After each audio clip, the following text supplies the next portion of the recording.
Na minha cidade, temos uma lenda urbana chamada o Homem do Caminho Errado. Dizem que você pode vê-lo parado na beira da estrada enquanto dirige. Alguns dizem que é sempre quando você está a caminho de casa. Já vi fotos do Homem do Caminho Errado. Elas circulam entre nós por mensagens de texto.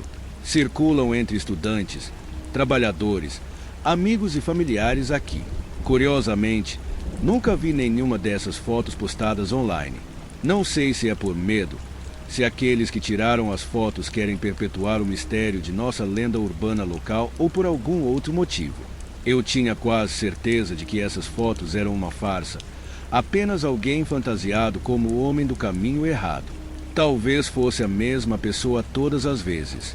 Quanto à aparência do Homem do Caminho Errado, ele usa suas roupas esfarrapadas ao contrário. Geralmente uma camisa de flanela e jeans. Seu rosto pintado de sorriso parece assustadoramente realista, até que ele se vira de lado e você vê que é uma superfície lisa. Parece que ele raspa o cabelo, pinta um rosto na parte de trás da cabeça e coloca uma peruca até os ombros que cobre seu rosto verdadeiro. As pessoas que conheci que afirmam ter avistado o Homem do Caminho Errado dizem que esperaram uma semana antes de voltar para casa, ficando na casa de um amigo ou em um hotel e nem se preocupando em voltar para casa para pegar uma mala. Também ouvi dizer, porém, que você deve esperar um mês. O consenso comum parece ser: se você o vê enquanto dirige para casa, não termine o caminho para casa. Dê meia volta, vá para outro lugar e espere pelo menos uma semana. Achei que era um monte de bobagem, até que meu pai e eu vimos o Homem do Caminho Errado quando estávamos voltando para minha casa depois do cinema. Foi a Kate que o avistou. Vá mais devagar, ela disse. Acho que vi aquele Homem do Caminho Errado de quem você me falou. Kate morava na minha cidade havia apenas 6 meses. Então uma das coisas que eu contei para ela na minha missão de compartilhar o maior número possível de coisas interessantes foi nossa lenda urbana local sobre o Homem do Caminho Errado. Foi coincidência termos acabado de falar sobre ele alguns dias antes. Nunca tinha visto alguém vestido como o Homem do Caminho Errado pessoalmente. Fotos? Claro, mas nunca pessoalmente. Meu pé tremia enquanto eu tirava o pé do acelerador. Estava escuro. Quase meia-noite escuro, e não havia postes de luz ou eles estavam apagados. Os faróis do meu carro o iluminaram. Na beira da estrada, ele estava de frente para nós. Na verdade, ele estava de costas para nós. Aquele rosto pintado estava virado para nós. Os jeans e a camisa de flanela e a peruca também estavam voltados para o nosso lado. Os braços e pernas dele pareciam errados. Eles estavam enfiados na roupa de forma invertida. Eu queria achar engraçado, mas fiquei alarmado. Quando chegamos a cerca de 3 metros de distância no meu carro, ele virou a cabeça pintada para nós. Aqueles olhos pintados, realistas, mas sempre excessivamente abertos, pareciam estar olhando diretamente para os meus. Enquanto passávamos devagar, acenei para ele e ri para tentar aliviar um pouco da tensão. Ele não acenou de volta. Oh, hey, poor Katie. Ela também estava acenando, mas não estava rindo. Olhei de volta a tempo de ver o lado liso daquela cabeça raspada e pintada. E a ilusão ótica de um rosto real estar ali foi destruída. Destruída, mas de alguma forma pior por isso. Além disso, quando olhei pelo retrovisor enquanto nos afastávamos, achei que vi algo brilhando sob a peruca que ele usava. Então ele desapareceu, perdido na escuridão. Aceleriai. Ele não estava andando, mas de alguma forma fiquei preocupado que ele nos seguisse rápido demais. Então, o que fazemos agora? Kate disse, não podemos ir para sua casa, nem para a minha. Eu olhei para ela, e logo começamos a rir. Bem, eu disse, depois de hoje à noite, vamos poder contar a todos que vimos o Homem do Caminho Errado e fomos imediatamente para casa.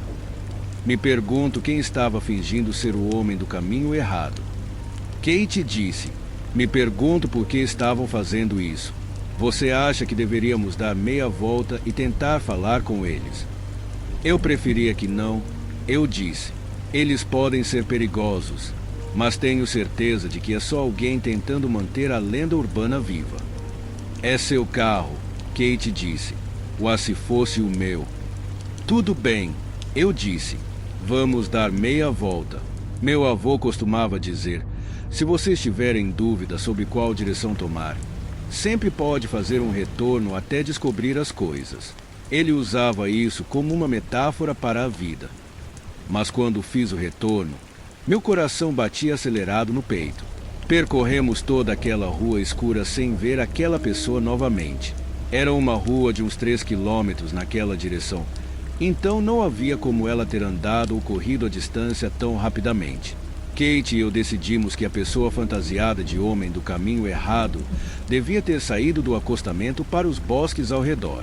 A ideia de alguém se escondendo nos bosques enquanto passávamos de novo fez com que eu sentisse como se tivesse aranhas rastejando sobre minha pele.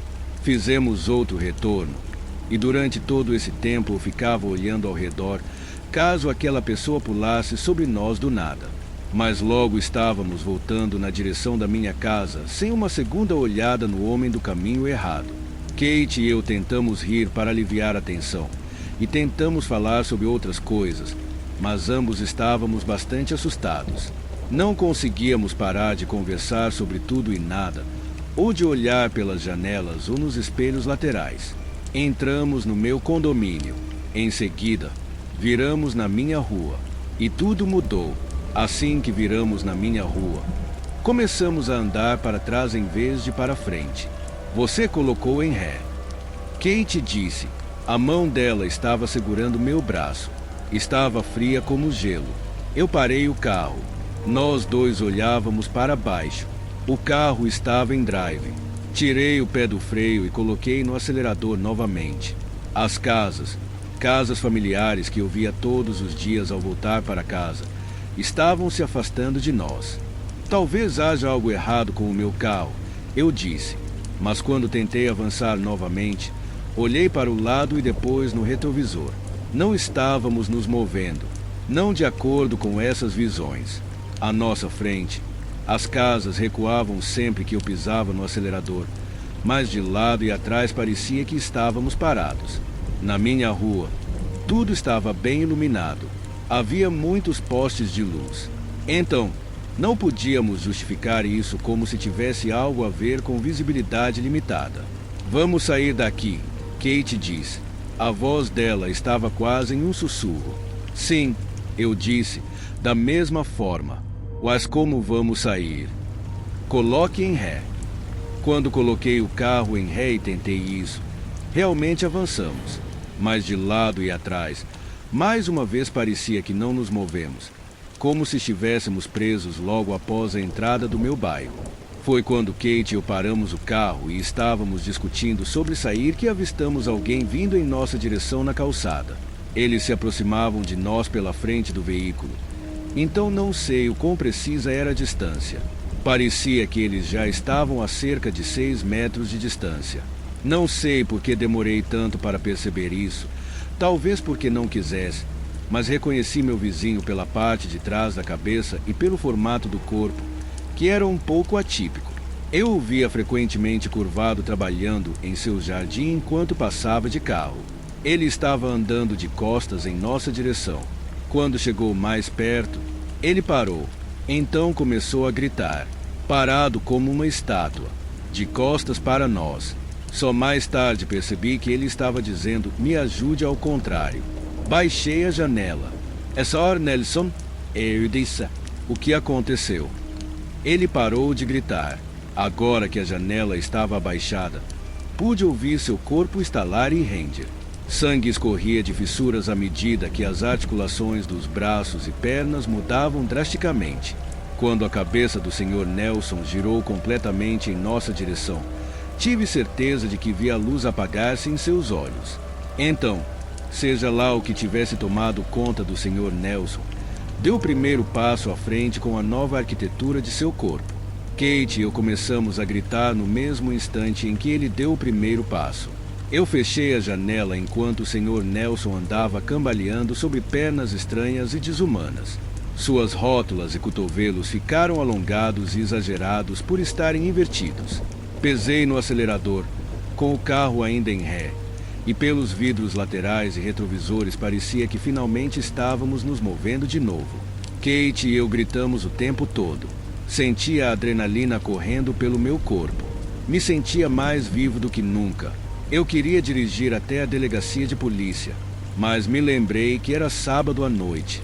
Quando fizemos isso, lembrei também que era fim de semana de um feriado. Então nosso pequeno destacamento de polícia provavelmente estava fechado, já que ninguém nunca os procurava. Dirigi o mais rápido que pude até chegarmos a uma rodovia. Não havia ninguém andando por ali no fim da noite. Quando tirei meu pé do acelerador, as palmas das minhas mãos estavam escorregadias e as laterais da minha camisa molhadas de suor. Percebi que estava segurando minha respiração, com minha mandíbula apertada, e tive que forçar os músculos do meu rosto para que se relaxassem. Kate, eu disse, não vamos para casa por um mês. Ela murmurou algo para concordar. No final, acabamos indo para uma cidade vizinha e reservamos um hotel onde ficamos por quase uma semana. No momento em que chegamos lá, porém, o pânico inicial já havia passado e a experiência estava se tornando surreal. Durante a semana que passamos no hotel, fizemos várias ligações para ver como estavam meus pais e outros vizinhos. Tentamos explicar para eles o que havia acontecido, mas ficou claro que eles não entendiam do que estávamos falando ou se importavam. Foi a pessoa que se fantasiou de homem do caminho errado. Ou alguém mais? Meu pai perguntou. De qualquer forma, estamos todos bem por aqui. Ouvimos histórias de pessoas do nosso bairro sendo atacadas, não por pessoas andando de costas, mas sim pela frente, como se nada tivesse acontecido. Algumas dessas histórias são verdadeiras, e alguns relatos do número crescente de ataques eram falsos. Quando voltamos para casa, depois de 7 dias, o Sr. Nelson não estava mais lá. As janelas da casa dele estavam fechadas com tábuas e a caixa de correio transbordava. Encontrei vários outros vizinhos, incluindo alguns que tinham certeza de que haviam visto o Sr. Nelson e disseram que estava tudo bem. Mas eles estavam desfigurados também. Desde então, Kate e eu nos mudamos. Estamos a centenas de quilômetros de distância. Eu recomendo que você não termine a viagem até sua casa se encontrar alguém andando de costas. Também recomendo que não tire fotos, especialmente não as compartilhe. Quando estava me preparando para ir embora, um de meus velhos amigos tentou me mostrar uma foto dele. Eles estavam de costas para mim, mas enquanto andavam, a foto foi descartada. Sei que muitas pessoas não acreditam que essas coisas acontecem, e tudo bem. Mas se você vir alguém vestido com roupas ao contrário, com o rosto pintado na parte de trás da cabeça, não vá para casa. Se você decidir não me ouvir e mesmo assim for para casa, então só Deus sabe o que acontecerá com você.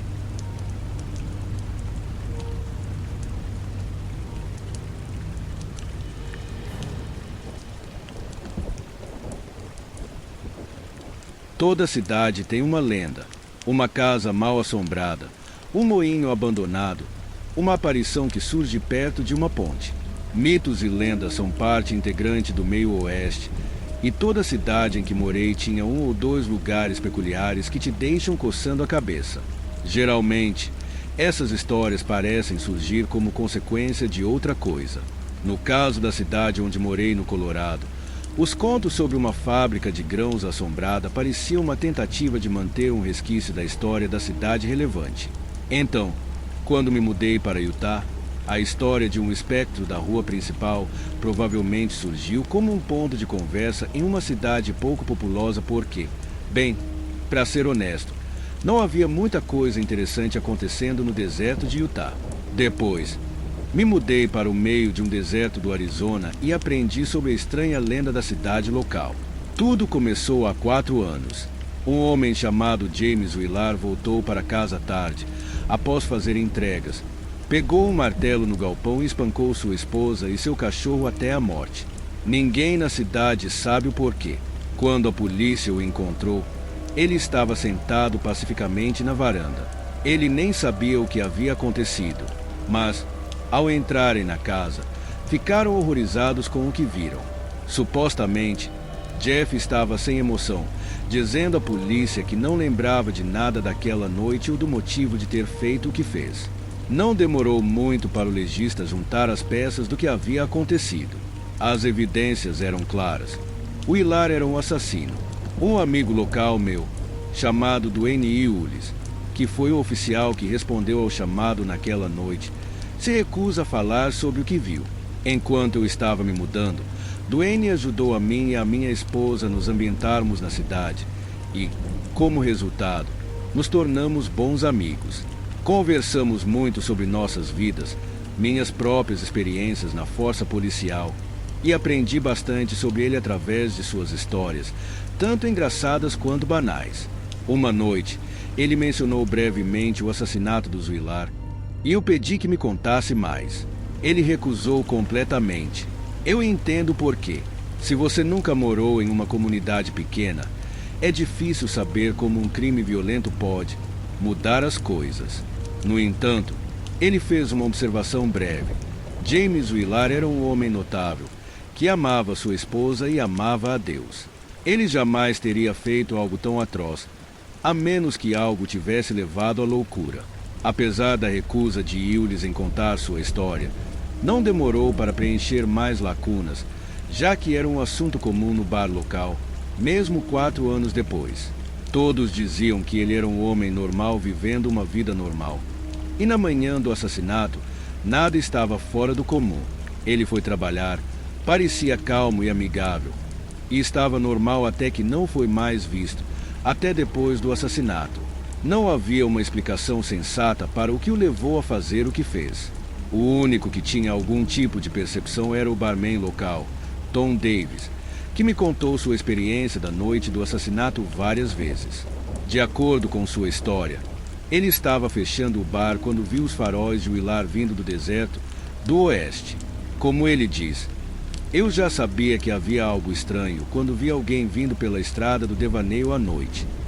O Hilar passou pelo bar e, segundo Tom, parecia estar em transe. Ele dirigia devagar, ignorando placas de pare e as faixas da estrada. Quando passou, Davis diz que conseguiu ver o rosto de Hilar. Até hoje, Davis insiste que não havia vida nos olhos do homem enquanto ele dirigia. Isso me leva ao assunto da peculiaridade local da minha cidade. Estrada do Devaneio. No lado oeste da cidade, há uma estrada que começa entre o posto de gasolina e o bar. Ela começa perto do posto de gasolina e vai direto para o deserto. Ninguém tem ideia de onde ela vai. Não há casas na direção para onde ela aponta, nem cidades. Não há lagos, minas, rios. Não há hotéis, escolas, postos de gasolina, linhas telefônicas, fazendas eólicas, usinas de energia, aterros sanitários, fazendas de gado. A estrada não tem um marcador de rodovia, nem sequer marcas no asfalto. Estrada do Devaneio é um enigma. A estrada não vai a lugar nenhum, mas está aqui desde antes da cidade existir. Bem, por que não dirigir por ela e ver onde vai dar? E pega até. Todos na comunidade têm sua própria história sobre como tentaram. No entanto, todas as tentativas terminaram em fracasso. Acontece que, se você decidir entrar na estrada do Devaneio, encontrará um barranco depois de cerca de 3 milhas. Há uma ponte que atravessa esse barranco, mas ela está destruída. Quando isso aconteceu, ninguém sabe. No entanto, cruzar esse desfiladeiro com um veículo motorizado é impossível. Então ninguém conseguiu ver onde exatamente a estrada termina. Você provavelmente já consegue ver como o assassinato e a natureza peculiar da estrada se misturaram para formar uma lenda local. As pessoas começaram a especular o que o Hilar estava fazendo naquela estrada naquela noite. O que o levou a ter um episódio de extrema violência? Será que algo na estrada provocou o Hilar a matar sua família? Teorias começaram a surgir. Uma semana, a estrada do Devaneio levava a um antigo cemitério indígena. Na semana seguinte, a estrada era habitada por espíritos malignos. Alguns pensam que talvez haja uma instalação governamental de controle mental ou até mesmo a Área 51. Talvez o Ilar tenha tido um encontro com alienígenas. Talvez no final da estrada haja uma seita de canibais. Ou uma fábrica química que produz uma toxina que transforma os coelhos em homossexuais. A imaginação do povo é fértil e, claro, grande parte disso não passa de bobagem. No entanto, foi o suficiente para transformar a estrada do devaneio em uma lenda local. Uma parte de mim estava cética, mas ao mesmo tempo curioso. E embora eu soubesse que a maior parte disso era apenas mito, não pude evitar de pensar: e se houver alguma verdade? Durante meses, eu resisti à vontade de investigar, mas não consegui evitar a crescente fascinação. Eu comecei a dirigir até o começo da estrada, apenas para observar. Às vezes, eu pegava um lanche no posto de gasolina e estacionava na beira da estrada, só para ver se algo estranho acontecia. Nunca acontecia. Por fim, após um dia particularmente longo no trabalho, decidi que era hora de colocar essas histórias à prova. Esperei até que o sol estivesse se pondo. Então peguei minha lanterna, uma garrafa de água e dirigi até a estrada do devaneio. Era uma noite agradável, o tipo de noite em que o calor do deserto se dissipa e você começa a sentir o frescor da areia sob seus pés. Quando cheguei ao início da estrada, hesitei por um momento. O asfalto à minha frente parecia não ter fim, desaparecendo na escuridão do deserto. Eu sabia que a ponte estava destruída a cerca de 3 milhas dali. Mas o que haveria além? Resolvi descobrir. A primeira coisa que notei enquanto dirigia foi o silêncio. Já vivi no deserto antes, e sei que ele pode ser silencioso, mas havia algo de diferente naquela noite. Não havia vento, nem som de animais, nem o ruído distante da cidade. Nada. Apenas o som do motor do meu carro e o farfalhar dos pneus contra o asfalto antigo. À medida que avançava, comecei a sentir um leve desconforto, como se estivesse sendo observado. Era uma sensação sutil, mas incômoda. Olhei pelo retrovisor, mas só havia escuridão atrás de mim. Continuei dirigindo. Passei pelo que deveria ser o marco das 3 milhas e esperei ver a ponte destruída, mas não havia nada. A estrada continuava, reta como uma flecha, até onde meus faróis podiam alcançar. Olhei para o velocímetro e vi que estava a 30 milhas por hora, mas parecia que eu não estava me movendo. Continuei dirigindo, mas algo estava errado. A escuridão parecia se fechar ao meu redor, e o desconforto que eu sentia começou a se transformar em medo. Olhei novamente para o velocímetro, que agora marcava 40 milhas por hora, mas a paisagem ao redor continuava imóvel. A estrada parecia interminável. De repente, o carro começou a sacudir, como se estivesse passando por um terreno irregular. Reduzi a velocidade, mas o sacolejar aumentou. O volante começou a tremer, e então, do nada, o motor parou. Meus faróis se apagaram, e eu fui engolido pela escuridão completa. Fiquei parado ali por um momento, tentando processar o que havia acontecido. Meu coração batia acelerado, e eu mal conseguia respirar. Peguei minha lanterna e saí do carro, mas a luz dela parecia ser engolida pela escuridão. Tudo ao meu redor estava em silêncio absoluto. Foi então que eu vi, à distância, um ponto de luz. Era fraco e tremeluzente, como a chama de uma vela, mas estava lá. Fiquei parado, sem saber o que fazer. O medo me dominava, mas a curiosidade me puxava para a frente. Decidi seguir a luz. Caminhei em direção à luz por o que pareceram horas, mas ela nunca se aproximava. A cada passo, parecia que eu estava mais distante. Olhei para trás e vi que o carro havia desaparecido. O desespero começou a me dominar, mas eu continuei andando, atraído pela luz como uma mariposa. Finalmente, a luz começou a crescer e pude ver que vinha de uma pequena cabana. A cabana estava no meio do nada, rodeada pela vastidão do deserto. A luz vinha de uma vela na janela, e quando me aproximei, vi uma figura sentada em uma cadeira de balanço, olhando para fora. Alô? Eu chamei, mas a figura não respondeu. Cheguei mais perto e, quando estava a poucos passos da janela, a figura se levantou e se virou para mim. Era James Willard. Ele me olhou nos olhos e, naquele momento, soube que estava condenado.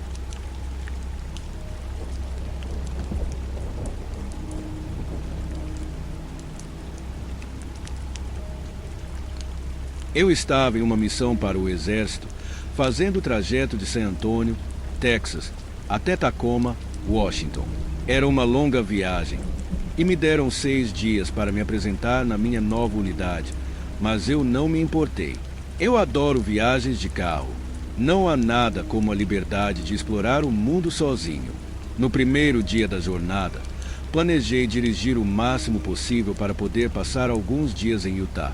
Uma espécie de mini-férias, por assim dizer. Era janeiro e os dias eram curtos, então maximizar a quantidade de luz do dia era crucial. Acordei extra cedo naquela manhã, levei as últimas malas para o meu Corolla, me despedi da minha antiga unidade e peguei a estrada por volta das 5 da manhã. Foi um dia incrível. Vi a paisagem se transformar à medida que eu avançava para o oeste, mais longe do que eu jamais havia estado. Da área metropolitana de San Antonio, as savanas do Planalto Edwards, até as planícies vastas e planas da região das Grandes Planícies, o celeiro dos Estados Unidos. Finalmente, as fazendas se abriram para a pradaria, e eu vi a placa Bem-vindo ao Novo México, a terra do encantamento. Agora eu estava realmente no meio do nada. Continuando pela US Rodovia 380, eventualmente me encontrei em Roswell. Eu poderia ter dirigido mais algumas horas e chegado a Albuquerque, mas pensei que, como eu não estava com pressa, poderia ver o que Roswell tinha a oferecer. Quem sabe se eu teria outra chance de visitar novamente. Como fã do estranho, sombrio e misterioso. Como diria Sr. Balen, fiz um tour autoguiado pelas lojas e atrações.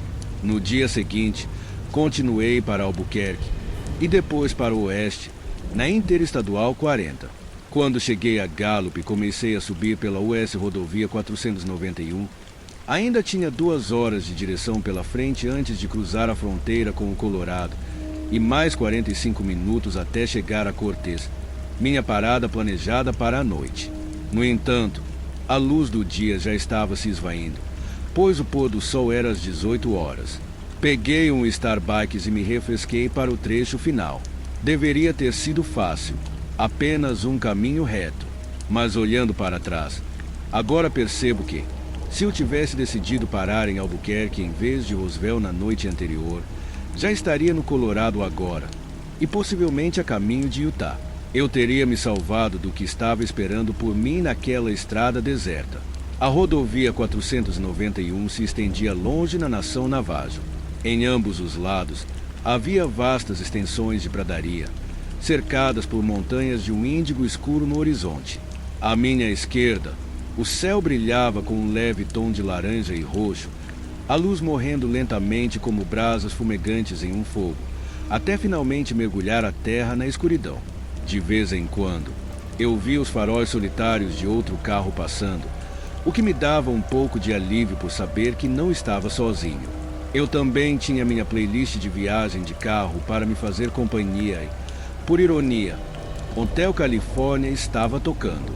Após passar pela pequena e solitária cidade de Nelcon, a próxima civilização seria Shiprock. No entanto, entre as duas havia um trecho de 36 milhas de absoluto nada. Um abismo que eu tinha que cruzar. Eu não estava preparado para o que estava prestes a presenciar. Após várias milhas, e sem ver outro carro na estrada, vi algo estranho emergir do horizonte. Mal iluminado pelo luar, pensei que fosse uma placa de estrada a princípio, mas à medida que me aproximei, percebi que era uma pessoa, caminhando no acostamento da estrada, vindo na minha direção. Eu apertei os olhos, tentando me concentrar ao máximo na figura. Na escuridão, pude perceber que usava um poncho de algum tipo, com longos cabelos negros caindo até o peito. Quem poderia estar andando por aqui, sozinho, à noite? E pensei, quem quer que fosse, não tinha luzes, nem refletores, nem estroboscópios de qualquer tipo para sinalizar para os carros que passavam. E caminhava no asfalto, perigosamente perto do tráfego. Virei um pouco para a esquerda, dando uma ampla distância. De repente, meu estéreo parou, como se eu tivesse desligado. A tela ficou completamente escura e meu telefone se desconectou do Bluetooth. Embora isso fosse incomum, certamente acontecia de vez em quando. Então não pensei muito nisso. À medida que me aproximava, vi a pessoa levantar o braço direito, como se quisesse me acenar e pedir carona. Ah, não. Eu pensei, não tem como isso acontecer. Amigo, quando meus faróis passaram por ele, percebi que era um homem, vestido com uma camisa de botão, um poncho de lã, jeans e botas de cowboy. Sua grande fivela de cinto brilhou quando as luzes o iluminaram. Mas naquele instante, percebi com absoluto choque que não apenas seus olhos estavam dolorosamente abertos, mas parecia que eles estavam me seguindo. De alguma forma, ele conseguiu me ver através do brilho dos meus faróis e olhar diretamente nos meus olhos, sem desviar o olhar até eu passar. Eu fiquei abalado por um momento, mas meus nervos gradualmente se acalmaram. Meu estéreo voltou a funcionar abruptamente e minha música continuou tocando. Eu deixei tudo de lado como sendo apenas imaginação. A escuridão e as sombras pregando peças na minha mente. Além disso, o homem estava atrás de mim. Imaginei que ele devia estar bêbado. As reservas indígenas, infelizmente, tinham altas taxas de alcoolismo. Olhei pelo espelho retrovisor. Ele havia sumido. Eu não conseguia vê-lo. Talvez ele esteja muito longe de mim. Não, isso não poderia ser. Deve estar muito escuro. Talvez. Continuei dirigindo, tentando entender o que havia acabado de acontecer, mas ao mesmo tempo, me forçando a não pensar sobre isso. Quando achei que já tinha superado, vi outra figura à distância. Chegando mais perto, percebi que era outra pessoa andando sozinha à noite. Não pode ser. Ela andava ao longo do acostamento, balançando de um lado para o outro. Aos poucos, consegui distinguir que essa pessoa também estava usando um poncho. Então vi o que parecia ser longos cabelos negros alcançando o peito. Não pode ser. Era o homem, o mesmo homem. Mas como? O homem levantou o braço novamente, tentando me acenar. O que esse cara quer? Eu mantive meu ritmo, sem intenção de parar por nenhum motivo. Assim como da última vez, meu estéreo desligou novamente. De repente, o homem saltou para o meio da estrada, agitando os braços freneticamente. Eu desviei para a faixa da esquerda, quase o evitando. Nos meus faróis, percebi que ele tinha o mesmo olhar arregalado, seus olhos fixos nos meus. Também vi que suas roupas não estavam como da primeira vez. Antes, estavam limpas, embora gastas, mas agora estavam sujas e esfarrapadas, mal se agarrando ao seu corpo esquelético. Seu cabelo estava selvagem e desarrumado, com torrões de sujeira seca presos às mechas, mas seus olhos permaneciam os mesmos. Meu coração quase saltou do peito com o choque repentino. Hiperventilando, desacelerei e olhei pelo espelho retrovisor para ver se ele estava bem. Nada poderia ter me preparado para o que eu estava prestes a ver. O homem estava correndo. Ele estava correndo em minha direção. Centralizei o volante e acelerei, esperando conseguir o máximo de distância dele. Mas à medida que eu acelerava, ele também. Cada vez mais rápido eu dirigia. Mas toda vez que olhava no espelho, ainda o via logo atrás de mim, perfeitamente acompanhando o ritmo, seu corpo tingido de vermelho pelas minhas luzes traseiras. Eu podia sentir minhas têmporas latejando e minhas mãos ficando escorregadias de suor no volante. Eu estava enjoado. Não é possível. Olhei para a frente, esperando ver um leve brilho de luz da cidade à frente. Mas eu ainda estava muito longe. Olhei novamente pelo espelho retrovisor. O homem havia desaparecido. Eu deveria estar aliviado, mas sabia que algo estava errado. Onde ele foi? Olhei ao redor, esperando avistá-lo novamente. Eu não conseguia ver nada. Respirei fundo, foquei na estrada novamente, mas mantive minha guarda alta. Apenas continue dirigindo. Eu me disse, só mais algumas milhas. Pelo canto do meu olho direito, Vi algo. Outra figura. Não era o homem. Pelo menos, eu não achava que fosse. Olhei para o lado, preparando-me para o que quer que fosse aparecer. Parecia um animal. Algum tipo de animal. Embora eu não conseguisse identificar exatamente o que era. Sob o luar, pude ver que corria ao lado do meu carro, seus membros dianteiros estendendo-se em longas passadas, seu dorso ondulando como o de um cachorro. Cada vez mais perto ele chegava. Quanto mais próximo, mais eu conseguia ver, pouco a pouco. Então percebi. Seus membros eram longos demais para o corpo. Seu corpo era curto demais. Não tinha cauda. A cabeça era estranhamente redonda. E dela saía uma longa trilha de cabelos negros. Eu pisei fundo no acelerador, levando o motor do meu carro ao limite. Nesse ponto, eu estava a mais de 180 km por hora. Mas essa criatura, ela continuava. Não se incomodava. Simplesmente corria mais e mais rápido para acompanhar minha velocidade. O que diabos era essa coisa? Como alguém ou algo poderia correr tão rápido? A entidade parecia ter uma resistência infinita. Por quanto tempo ela poderia continuar? Por quanto tempo mais poderia ir? Logo, meu carro atingiria sua velocidade máxima. E então, o que aconteceria?